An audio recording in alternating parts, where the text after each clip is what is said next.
নমস্কার বন্ধুরা, বাংলার খবরে আপনাদের স্বাগতম। বন্ধুরা, আজকে যে বিষয় নিয়ে কথা বলতে চলেছি সেটি হলো আর.জি. কর হসপিটালে যে নারকীয় হত্যাকাণ্ড হয়েছে, অর্থাৎ যে মেধাবী চিকিৎসক ছাত্রীকে রেপ অর্থাৎ ধর্ষণ করে যে নারকীয়ভাবে অত্যাচার চালিয়ে হত্যা করা হয়েছে, তার রেশ ধরে সমগ্র ভারতে এবং ভারতের বাইরেও পাকিস্তানও দেখা গেছে এবং যেখানে বাঙালি ও ভারতীয়রা আছেন সেখানেই এই আন্দোলনের রেশ দেখা গেছে। সেই রেশ ধরেই পশ্চিমবাংলা বিশেষ করে উত্তপ্ত, সমগ্র ভারত সহ পশ্চিমবাংলা উত্তপ্ত। এই উত্তপ্তের মধ্যেই বা এই ঝামেলার মধ্যেই রবিবারে যে যে বাঙালির আবেগ ইস্ট বেঙ্গল ও মোহনবাগান যে ডার্বি খেলা, অর্থাৎ ডুরান্ড কাপের যে ডার্বি খেলা, ইস্ট বেঙ্গল ও মোহনবাগান যে মুখোমুখি হবে, প্রায় বলা যেতে পারে যুবভারতী ক্রীড়াঙ্গনে প্রায় লাখখানি মানুষের সমাগম ঘটবে। এই লাখখানি মানুষের সমাগমে আগের থেকে একটা আভাস পেয়েছিল সরকার।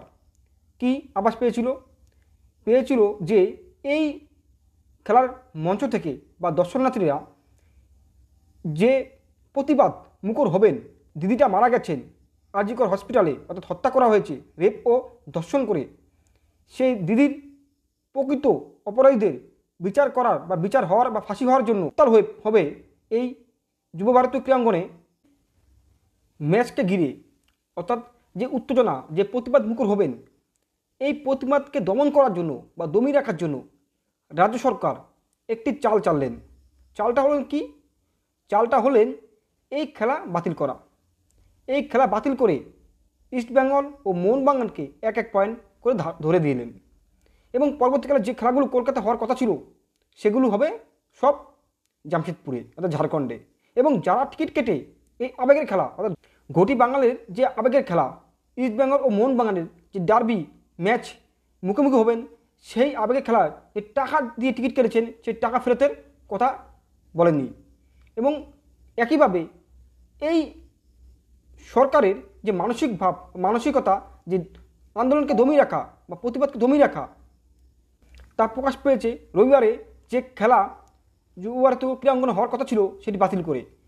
কী অজুহাত সরকার দেখাতে চেয়েছে এই খেলা বাতিল করে, সেটা দেখে নেওয়া যাক। নিরাপত্তাটা হলো যে কলকাতা সব পুরো বাংলাতে যে উত্তাপ, যে প্রতিবাদ হচ্ছে আর.জি. কর কাণ্ড নিয়ে বা কেস নিয়ে, তার ফলে পর্যাপ্ত পুলিশ বিভিন্ন জায়গায় মোতায়েন করা হচ্ছে বলে নিরাপত্তার খাতিরে, অর্থাৎ যে যুবভারতী ক্রীড়াঙ্গনে যে মোহনবাগান ও ইস্ট বেঙ্গল মুখোমুখি হবেন তাদের সিকিউরিটি দেওয়ার ক্ষেত্রে অনেকটা অসুবিধা সৃষ্টি হবে। তার জন্যে সরকার এবং ডুরান্ড কাপের যে কমিটি তারা বৈঠক করে এই খেলা বাতিল করলেন। কেন বাতিল করলেন আরেকবার শুনুন। বলে বিভিন্ন জায়গায় যে আন্দোলনের চাপের ফলে অতিরিক্তই বা বেশি পরিমাণে পুলিশ বা ফোর্স নিয়োগ করার ফলে পর্যাপ্ত পরিমাণে পুলিশ ফোর্স দেওয়া যাবে না। কোথায়? এই যুব ভারতী ক্রীড়াঙ্গনে, অর্থাৎ যে ডুরান্ড কাপ খেলা হবে ইস্ট বেঙ্গল মোহনবাগানে মুখোমুখি হবেন, তার জন্য খেলা বাতিল করলেন। এটা পুরো মিথ্যা কথা, পুরো ধাপ্পাবাজি কথা। এটা একটা অজুহাত।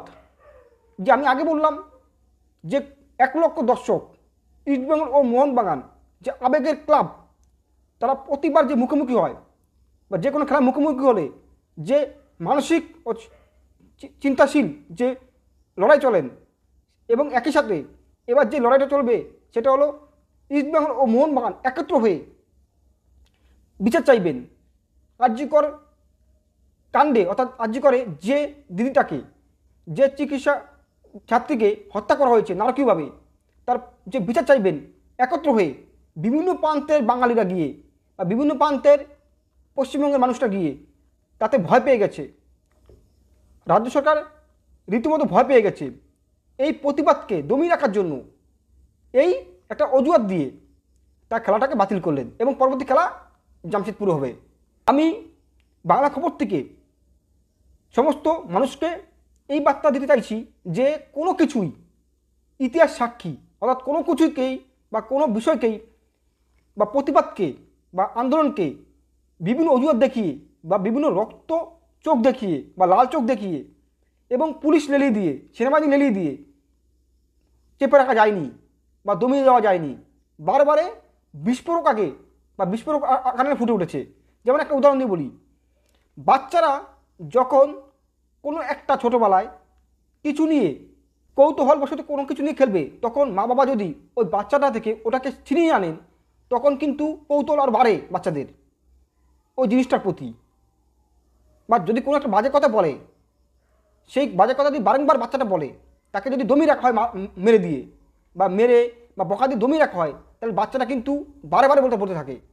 দেখবেন বাচ্চাটা ওই কথাটাই, হয়তো খারাপ কথা বা একটা খিস্তি 10 মিনিট, 1 ঘন্টা, 2 ঘন্টা বা একদিন বললো, তারপরে পরের দিন সে ভুলে যাবে। একইভাবে এই সরকার যেটা ভাবছে, এই ডার্বি ম্যাচ অর্থাৎ ডুরান্ড কাপে যে ডার্বি ম্যাচ ইস্টবেঙ্গল মোহনবাগান, সেটা বাতিল করে দিল রবিবারে। বাঙালি, ঘটি বাঙালি যেই হোক, ইস্টবেঙ্গল মোহনবাগান যেই হোক, প্রথমত সবাই মানুষ, সবাই বাংলার লোক, সবাই মানুষ, সবাই বাংলা লোক। তারা প্রত্যেকে চাইছে এই সঠিক বিচার হোক এবং সঠিক তদন্ত হোক এবং প্রত্যেকের ফাঁসি হোক। এই গভীরে কী আছে, কারা করেছে এগুলো, পুরো বলা যেতে পারে একদম মূলটাকে, গোড়াটাকে উবড়ে ফেলতে চাইছে। তাদের এজন্যই প্রতিবাদ। শুধু ফাঁসি দিলে হবে না, তার সাথে সাথে সিস্টেম, মেয়েদের নিরাপত্তা এবং কারা আছে গভীরে, সন্দীপ ঘোষের মতন কারা কারা আরও গভীরে আছে, কারা 75% টাকা লোটে, 25% সন্দীপ ঘোষের মতো লোকরা পায়, এবং এই জালে কারা আছে, ড্রাগ জাল, সেক্স জাল, পিজি করতে গেলে টাকার জাল, বিভিন্ন যে ক্রাইম, তাতে কারা আছে, সেই সিস্টেমটাকে, সেই ফিলোসফিটাকে উপড়ে ফেলতে চাইছে এই বাংলার মায় বোনেরা, বাংলার আমজনতা। তাকে দমিয়ে দিতে চেষ্টা করছে এই বাংলা সরকার। পারবে না, আমি বলছি, বাংলা খবর থেকে পারবে না। যত দমিয়ে দেওয়ার চেষ্টা করবে, ততই ফুলে ফেঁপে বেরিয়ে আসবে। পরবর্তীকালে আরও বৃহত্তর আন্দোলন দেখতে চাইছে বা দেখবে এই বাংলার সরকার। এই বলে আমার বক্তব্য শেষ করলাম। নমস্কার।